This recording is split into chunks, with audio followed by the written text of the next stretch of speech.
Who the shit in here? What the is I talk regular all that? That's up. Ass aren't the type. Back on the track for a little greenback.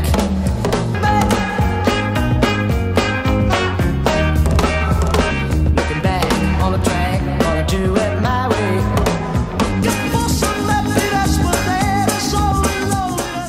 சீமான் பெரியாரை விட்டுவிட்டு தேர்தல் முடிந்து விட்டதால் அடுத்து விஜயை சுவைக்க தொடங்கியுள்ளார். இதுல ஒரு கன்சிஸ்டன்சி இல்ல. பெரியார் யாரு, விஜய் யாரு, ஒரு வரிசையில சுவைக்க வேணாமா? நீ பாட்டு கண்ணாபுண்ணான்னு எது கட்சாலும் அதை சுவைச்சிடுவியா? விஜய் வந்து சம்பாதிக்கிறாரு, ஆட்சிக்கு வரணும்னு பிரியப்படுறாரு, செலவு பண்ணணும்னு நினைக்கிறாரு. உன்னிய மாதிரி திரள் நிதி திருடி உண்டி வளர்க்கல. எதுக்கு திடீர்னு விஜய போயிட்டு காசு கேட்டா கொடுக்க போறாப்ல? சுந்தர் சியா கொடுக்குறாப்ல, விஜய் கொடுக்க மாட்டாப்லையா அவனுக்கு? அதுவும் நீ பகலவன் கதையெல்லாம் சொன்னவன். ஐபிஎஸ் பகலவன் ஐபிஎஸ் பகலவன் உண்மையிலே கேட்க நல்லா இருந்துச்சுன்னு. அப்படிப்பட்ட எல்லா கதை சொல்லுவாப்ல, இன்ட்ரெஸ்டிங்கா தான் இருக்கும். அதுக்கு ஒரு மாதிரி தான் இருக்கும், அது லாஜிக்கெல்லாம் பாத்தீங்கன்னா. ஆனா வந்து கேட்கறதுக்கு நல்லா இருக்கும், நல்லா காதல செய்வாப்ல. மாப்பிள்ளை நல்லவன் தான், என்ன முட்டல அந்த மாதிரிதான் சீமான். இப்ப வந்து தொடர்ந்து ஆனா பல ஸ்ட்ராட்டஜிஸ்ட்களை கொண்டு வர்றாரு. ஜான் ஆரோக்கியராஜ், அப்புறம் திருமாவுடன், இங்க திமுக ஆதவ் அர்ஜுன், அப்புறம் இப்ப பிகே. யாரோ சோசியல் மீடியாவோட கேட்டு இருந்தாங்க, இவர்னா கட்சி ஆரம்பிச்சு கட்சியை நடத்துறாரா இல்ல ஏதாவது சர்ச்சை கட்சி கட்டி சர்ச்சை நடத்துறாரான்னு சொல்லி கேட்டிருந்தாங்க. இல்ல ஸ்ட்ராட்டஜிக்கல் டீம்ன்றது அவசியம் தான், ஆனா அது பார்ட்டில இருந்து ஐசோலேட் ஆகி இருக்கணும். இப்ப எப்படி பிகே வந்து உள்ள மெம்பர் ஆனா சேர்க்கல, டிஎம்கே வந்து நீ வெளியில இருந்துக்கோ, என்ன பண்ணணும்னு மட்டும் சொல்லுன்ற மாதிரி தான் அது. ஆனா கட்சிக்குள்ள ஏகப்பட்ட ஸ்ட்ராட்டஜிகள். சரி, அவங்க அணிகள் ஃபேக்ட் செக் ஒரு அணி, ஃபேக்ட் செக் அணி வரவேற்கக்கூடியது. அதுவும் குறிப்பா சென்ட்ரல் ரொம்ப கிரிட்டிசைஸ் பண்ணது வந்து அந்த திருநங்கையர் அணியை வந்து அவர் சொன்ன நம்பர் 9வது இடத்துல வச்சிருக்காரு. அது வந்து நிறைய ஒண்ணு இல்ல, சிம்பிள் மன்னிப்பு கேட்டா போதும். இனிமே கிரிட்டிசிசம் ஆயிருக்கு. ஏன்னா 2013 கலைஞர் வந்து அந்த 9ன்ற நம்பரே டிரான்ஸ்ஜெண்டருக்கு யூஸ் பண்ணக்கூடாது இல்ல, ஒன்றிய அரசாங்கத்துடைய ஒரு பட்டியல் வரும்போது அதுல 9வது இடத்துல வச்சிருந்தது அவர் வந்து கண்டிச்சாரு. இத்தனைக்கும் அப்ப டிஎம்கே வந்து காங்கிரஸ் அலையன்ஸ்ல இருந்தது. இதுல கவனமா இருக்க வேணாமா? சென்சிட்டிவான ஒரு விஷயம். ஒருத்தங்களை ஹர்ட் ஆகுறாங்க, வேண்டான்னு சொன்னா வேணான்னு சொல்லணும் இல்லையா? அதுதானே மனிதாபிமானம், குறைந்தபட்ச மனித பண்பு. அதுக்கு வந்து அது முதல்ல நீங்க ஏன் அப்படி தவறாக நினைத்து கொண்டீர்கள்? நாங்கள் வந்து எதேச்சையாக போட்டனா மன்னிப்பு கேளு, மன்னிப்பு 8வது இடத்துல போறேன், மன்னிப்பு கூட கேட்க வேண்டாம். உனக்கு வந்து கௌரவ குறைச்சல், நீ வந்து மாத்திடுறேன், இனிமேல் இப்படி நடக்காம பாத்துக்கிறேன்னு சொல்லாம என்னென்னமோ வந்து பேசுறானுங்க. இன்னும் அப்புறமேல உச்சகட்டத்துக்கு போய் இது என்ன அபிஷியல் அறிக்கையா?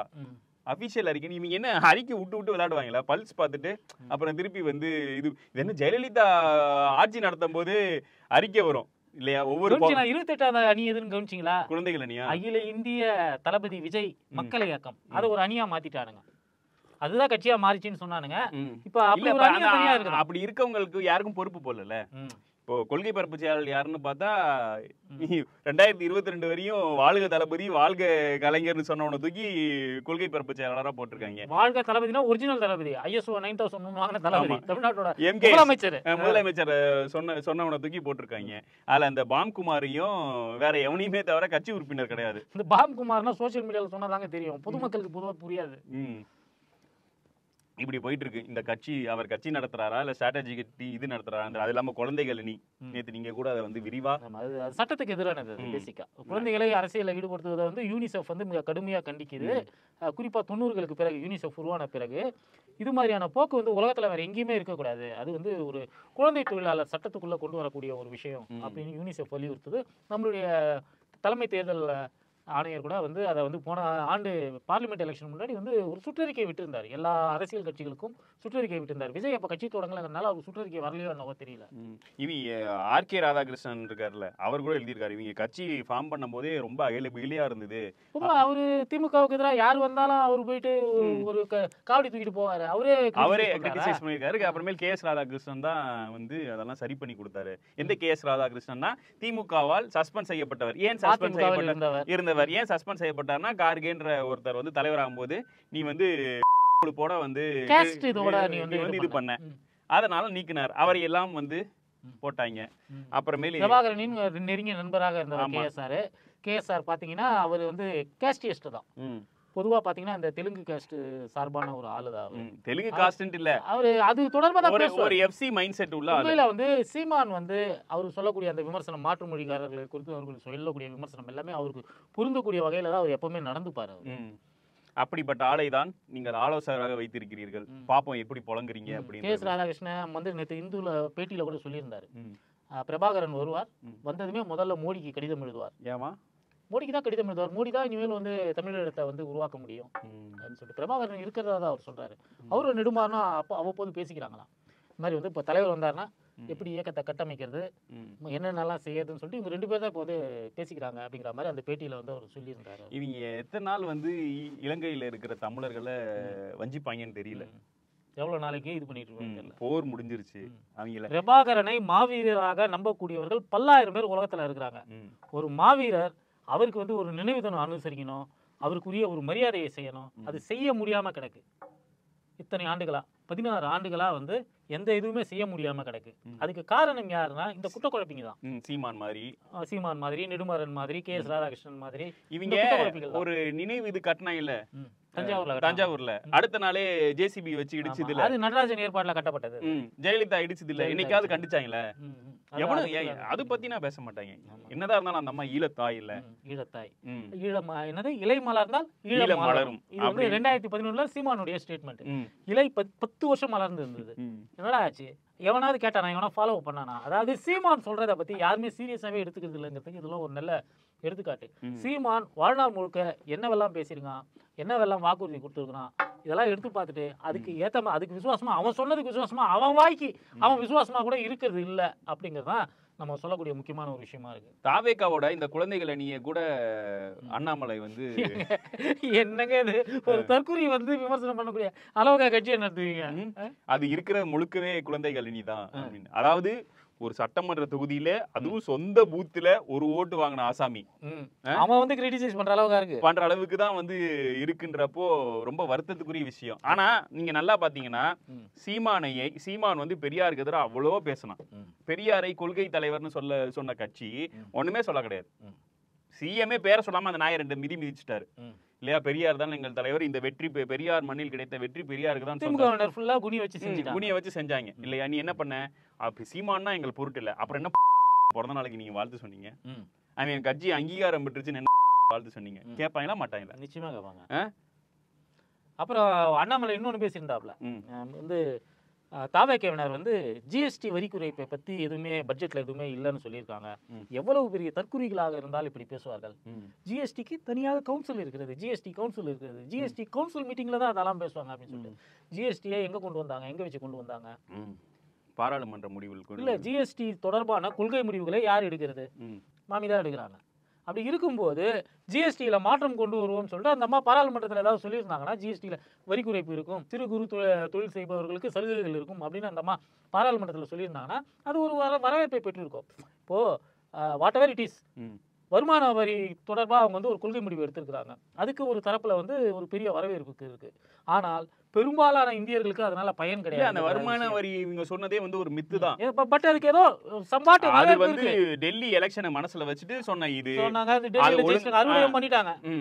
அது வந்து நம்ம நல்லா டீகோட் பண்ணோம்னா அதனால அந்த 12 லட்சம் பெரிய பிரயோஜனம் கிடையாது. அதுதான் உண்மைதான். இப்போ அண்ணாமலை வந்து இன்னொன்னு சொல்றான், நம்ம வந்து அந்த 2000 ரூபாய் ஃபண்டை வந்து டைவர்ட் பண்ணிட்டாங்க குஜராத்துக்கும் உத்தரப்பிரதேசத்துக்கும் 2000 சொச்சம் கோடியை அதை வந்து கேரளாக்கு தரல, வெஸ்ட் பெங்காலுக்கு தரல, தமிழ்நாட்டுக்கு தரல. அப்படி நம்ம கேட்கறது வந்து வாயிலே வரல. ஸ்ரீ சக்ஷா திட்டத்துல வந்து வைக்கிற பேர் எல்லாமே அப்படிதான் இருக்கு, வரல அப்படின்ட்டு கல்வி அமைச்சர் வந்து சொல்றாரு. இந்த பைத்தியம் என்ன சொல்லுதுன்னா, பிஎம் ஸ்ரீ ஃபண்ட் நாங்க அலோகேட் பண்ணிட்டோம், இவங்க போய் சொல்றாங்கன்றாங்க.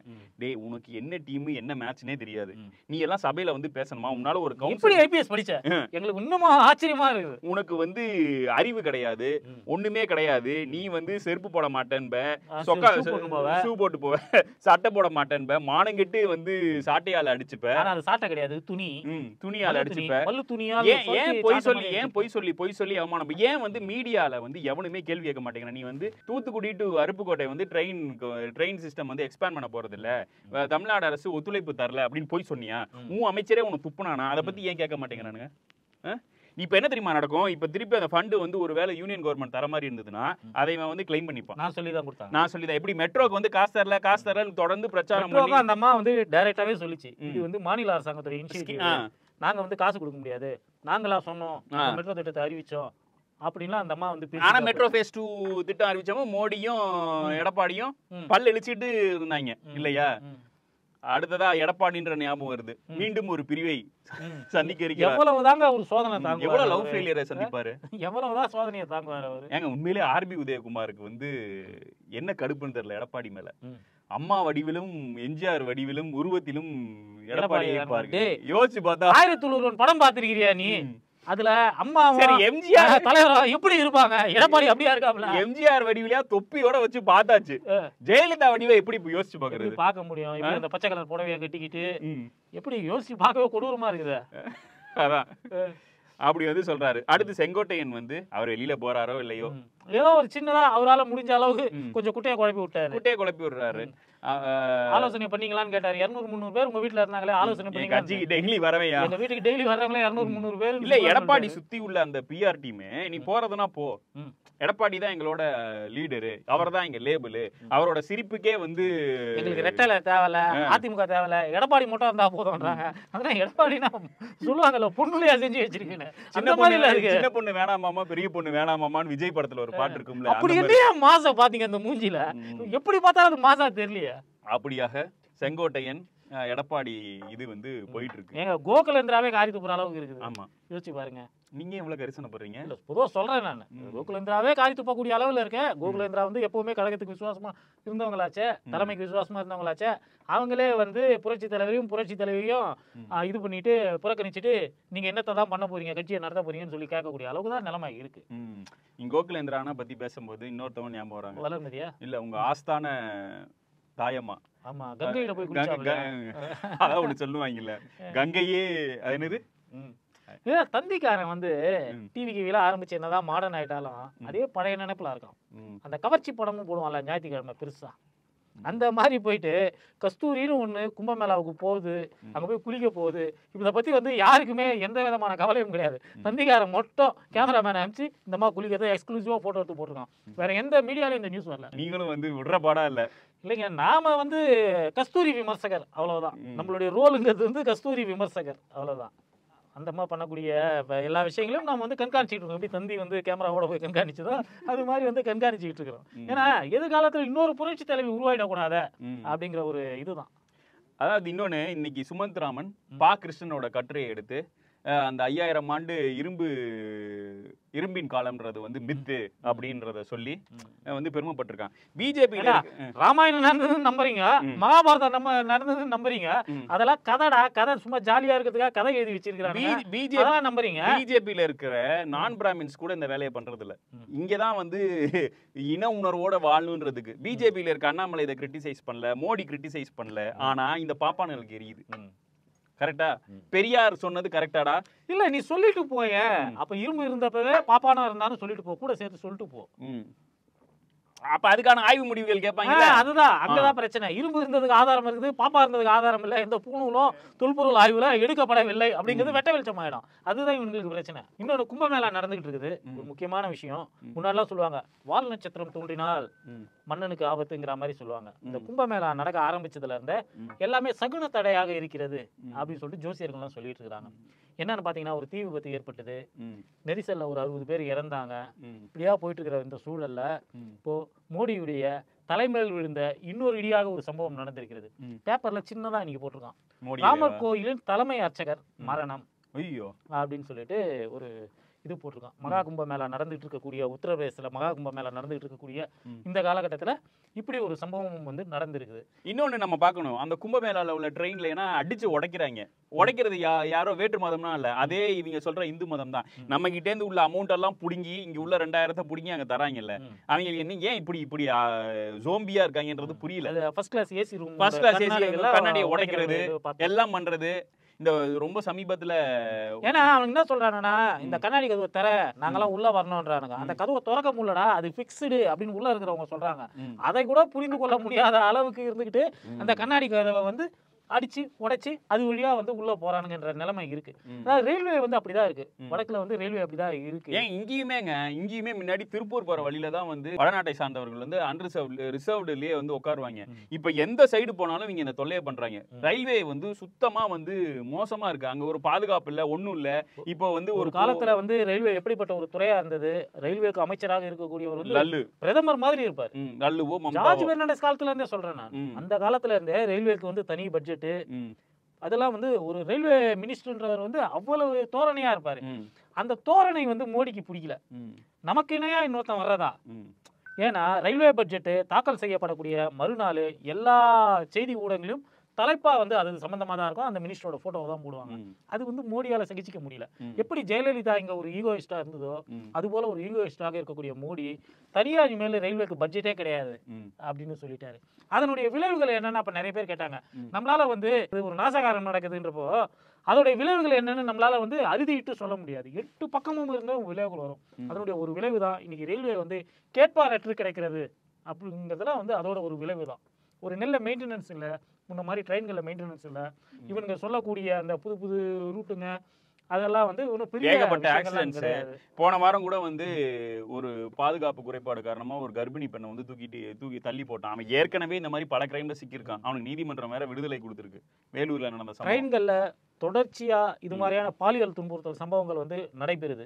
அது தமிழ்நாட்டுல ட்ரெயின்ல நடைபெறப்போ எடப்பாடி என்ன நினைச்சுக்கிறாருன்னா அது தமிழ்நாடு ஸ்டேட் கவர்மெண்ட்டுக்கு அகைன்ஸ்டா மாத்தலாம் அப்படிங்கிற மாதிரி பேசிட்டு இருக்காரு. என்ன காரணம்னா ரயில்வே போலீசார் வந்து முறையா வந்து பாதுகாப்பு ஏற்பாடுகளை செய்வதில்லை. அவர்கள் முறையா கண்காணிக்கிறது இல்லை. ட்ரெயினை வந்து முறையா கண்காணிக்கிறது இல்லை. அதுதான் நம்ம ஏற்கனவே சொன்னதோடைய இதுதான். தனியா ரயில்வே பட்ஜெட் இருந்தது. ரயில்வே ஒரு முக்கியமான ஒரு துறையா இருந்தது. ஏன்னா உலகத்திலேயே மிகப்பெரிய ஒரு டிரான்ஸ்போர்ட் கார்பரேஷன் ரயில்வே தான், இந்தியன் ரயில்வே தான். அதை வந்து இவங்க வந்து காயடிச்சு விட்டானுங்க. கடந்த 11 ஆண்டுகளா பிஜேபி ஆட்சிக்கு வந்ததுக்கு பிறகு ரயில்வே துறையை காயடிச்சு விட்டானுங்க. பயணிகள் பாதுகாப்புக்கு குறைபாடுகள் இருக்கிறது, சரியா பராமரிக்கப்படுறதில்ல, விபத்துகள் அதிகரித்து இருக்கிறது. இது மாதிரியான பிரச்சனைகள் எல்லாமே ஒருவேளை அதானி கிட்டயோ அம்பானி கிட்டயோ ரயில்வே சிஸ்டத்தை இவங்க கொடுத்துட்டு இந்த மாதிரி இல்ல அதுக்குதான் இவங்க அப்ப வந்து ஜன்னலை உடைச்சா மோடியார் என்ன பண்ணிருப்பார் இல்லையா? இப்போ இவங்க வந்து எப்ப பாரு பாகிஸ்தான் அச்சுறுத்தல்னு சொல்லிட்டு இருப்பாங்கல்ல. அண்ணா கூட ஆரியமாயில சொல்லுவார், நீ ஏன்டா அதை வந்து திராவிட நாட்டில் வந்து சொல்லிக்கிட்டு இருக்க, எனக்கும் பாகிஸ்தானுக்கும் விரோதி அப்படின்னு. இப்போ அந்த பாகிஸ்தானுக்கு மிக அருகில் அதானி வந்து ஒரு தொழில் தொடங்க இருக்கிறார். இன்னைக்கு வந்து காங்கிரஸ் வந்து மோஷன் கொண்டு வந்திருக்கு. இந்த நாடு இவங்க சொல்ற அதே தேச உணர்வுன்றது அதானிக்கு வந்து எல்லாத்தையும் கொடுக்கறது தானா? எங்க பாகிஸ்தான் மாதிரி தாங்க இந்தியா ஆகிட்டு இருக்காங்க. பாகிஸ்தான் எப்படி சீரழிஞ்சது? மதவெறியை ஊட்டி சீரழிஞ்சது. அந்த நாட்டுடைய அரசியலமைப்பு சட்டமே அதை வந்து ஒரு மத அடிப்படை கொண்ட ஒரு நாடாக வச்சுக்கிட்டு இருக்கு. என்ன ஆச்சுன்னா ஒரு காலகட்டத்தில் எதிரிகள் இல்லைன்னா அவங்களுக்குள்ளவே அடிச்சுப்பாங்க. அப்படிதான் வந்து பாகிஸ்தான்ல உள்நாட்டு தீவிரவாதம் அதிகரிச்சிருக்கு. அதே மாதிரியான ஒரு ஆபத்தான போக்குக்கு இந்தியா என்று போய் கொண்டிருக்கிறது. இந்தியாவை ஒரு மத அடிப்படைவாத நாடாக இவர்கள் மாற்றி வைத்திருக்கிறார்கள். சட்டப்படி இவங்க மாத்தலனாலும் பிராக்டிக்கலா அதை அது மாதிரி பண்ணி வச்சிருக்காங்க. அதோட விளைவுகள் தான் இப்ப நீங்க சொன்ன அந்த சம்பவம். இந்துக்களே தாக்குகிறார்கள். இது எதை நோக்கி போயிட்டு இருக்கு? மீண்டும் குருகுல கல்வி முறையை கொண்டு வர வேண்டும்னு RSS வந்து சொல்லியிருக்கான் இல்லையா இந்த வாரத்துல. அதே இந்த பக்கம் வந்தீங்கன்னா குருகுல கல்வி முறை திண்ணையில உட்கார வச்சு ஒரு 10 பாப்பாங்களுக்கு மட்டும் சொல்லி கொடுக்குறது. இதுதானே நீ சொல்லி கொடுத்துக்கோ. ஏன் ஸ்கூல் சிஸ்டத்தை வந்து அதனாலதான் நீங்க ஃபண்ட் எல்லாம் வந்து குறைக்கிறானுங்க. இன்னி வரைக்கும் பாப்பானுங்க வந்து என்னைக்கோ செத்து போன மெக்காலேவை வந்து தோண்டி எடுத்து அவர் வந்து செருப்பால் அடிக்கணும்னு நினைப்பானுங்க. மெக்காலேவை மேல இவங்களுக்கு என்ன காண்டு? மெக்காலே வந்து இங்க வந்து பார்த்தாரு, இந்தியாவில் படிக்கிறது கூட ஒரு குறிப்பிட்ட சாதியில பிறந்தாதான் முடியும் அப்படிங்கிற ஒரு விஷயத்த வந்து பிரிட்டன் பாராளுமன்றத்துக்கு சொன்னாரு. இன்னைக்கு சொன்னதுமே அங்க இருந்தவங்க எல்லாம் வந்து ஷாக் ஆயிட்டாங்க. ஏன்னா கல்விங்கிறது ஒருத்தனுடைய அடிப்படை உரிமை. அதை கூட பிறந்த குலம் சாதி இதை பார்த்துதான் கொடுப்பீங்களா அப்படின்னு அவங்க ஷாக் ஆனாங்க. அதுக்கு பிறகுதான் இந்தியாவில் எல்லாரும் கல்வி கற்கலாம் அப்படிங்கிற ஒரு நிலைமையை வந்து அவங்க வந்து கொண்டு வந்தாங்க. அதனாலதான் இன்னி வரைக்கும் மெக்காலே மீது இவங்களுக்கு கோவம். மெக்காலேன்னு ஒரு ஆள் இல்லைன்னா பழைய மாதிரி நாங்க மட்டும்தான் படிச்சுட்டு இருந்திருப்போம், மற்றவங்களாம் மாடு மேய்ச்சிட்டு இருந்திருப்பீங்க அப்படின்னு தான் அவங்க வந்து நினைக்கிறாங்க. மெக்காலே இல்லைன்னா வேற ஏதாவது குக்காலேன்னு ஒருத்தர் வந்து இதையே தான் செஞ்சிருக்க போறாருன்னு வச்சுங்க. உலகம் மாறிக்கிட்டு இருந்த ஒரு காலகட்டம் அது. தொழில் புரட்சி நடந்து உலகம் ஒட்டுமொத்த உலகமும் மாறிக்கொண்டு இருந்த ஒரு காலகட்டம் அது. அந்த காலகட்டத்தில் வந்து நீ அப்பவே சாதிக்கு வந்து சாதிங்கிற ஒரு சிஸ்டம் வந்து கொடுமையானது அப்படிங்கிறது பிரிட்டன்காரனுக்கு வந்து புரிஞ்சுது. பிரிட்டன்காரன் இல்லைன்னா நாமளே இந்த நாட்டை இந்தியர்களே ஆண்டு கொண்டிருந்தாலும் கூட அந்த மாற்றம் வந்து தான் இருக்கும். இப்போ அந்த மாதிரியான குருகுல கல்வி வேண்டும்னு RSS சொல்லிட்டு இருக்கு. இங்க பாத்தீங்கன்னா இங்க இருக்கிற தமிழ்நாடு அரசு இந்த இஸ்ரோ விஞ்ஞானி இப்போ சமீபத்துல தானே வீரமுத்துவேல வந்து உயர்கல்வி குழுல ஒரு கமிட்டி மெம்பரா போடுறாரு. என்னதான் வந்து UGC வழியா கல்வி புண்புலமே இல்லாத ஆட்களும் வைஸ் சான்சலர் ஆகிறாம ஆளுநரும் பிஜேபி முயற்சி பண்ணும்போது மிக குறைந்த அளவு வந்து ஒரு என்ன சொல்றது கிருமி நாசினி மாதிரி இது போன்ற விஷயங்களை தமிழ்நாடு அரசு செய்கிறது. நேற்று இன்னொரு நல்ல விஷயம் நடந்திருக்கு. திமுக மாணவர் அணி வந்துட்டு நாங்க ஊர் ஃபுல்லா பகுத்தறிவு பிரச்சாரம் பள்ளிகளும் கல்லூரிகளிலும் நடத்த போறோம் அப்படின்னு அவங்களுக்கு வந்து மிகப்பெரிய பாராட்டு. நல்ல விஷயம். பகுத்தறிவு பிரச்சாரம்ங்கிறது ஒரு நல்ல விஷயம். அவங்களுக்கு வந்து நம்மளோட ஆனியன் ரோஸ்டில் சஜஷனா ஆசிரியர் வீரமணியோட நெசசிட்டி ஆஃப் சயின்டிபிக் டெம்பர்னு ஒரு புக் இருக்கு. அந்த புக்கை வந்து தமிழ்ல ரொம்ப எளிமையா இன்னும் கூட சுருக்கி இலவசமா கொடுக்கணும்ன்றதுதான். பிடிஎஃப் இருந்துச்சுன்னா கீழே லிங்க்ல கொடுத்துருங்க. பிடிஎஃப் இல்ல, அவரோட அந்த தொகுத்த உரை தான் அண்ணா சொன்னது. எங்க அந்த நூல் கிடைக்கும்ங்கறத அதை வந்து நம்ம கொடுத்துருவோம். அதை வந்து எல்லாருக்கும் இலவசமாக கொடுக்க வேண்டும்ன்றதுதான் நம்மளோட விண்ணப்பம். மீண்டும் அடுத்த பூமரில் சந்திப்போம். நன்றி, வணக்கம். லைக் பண்ணுங்க, ஷேர் பண்ணுங்க, கமெண்ட் பண்ணுங்க. வேற என்னெல்லாம் பண்ணணுமோ அது எல்லாத்தையும் பண்ணுங்க. நன்றி, வணக்கம். Regular all that. That's up. Ass aren't the type.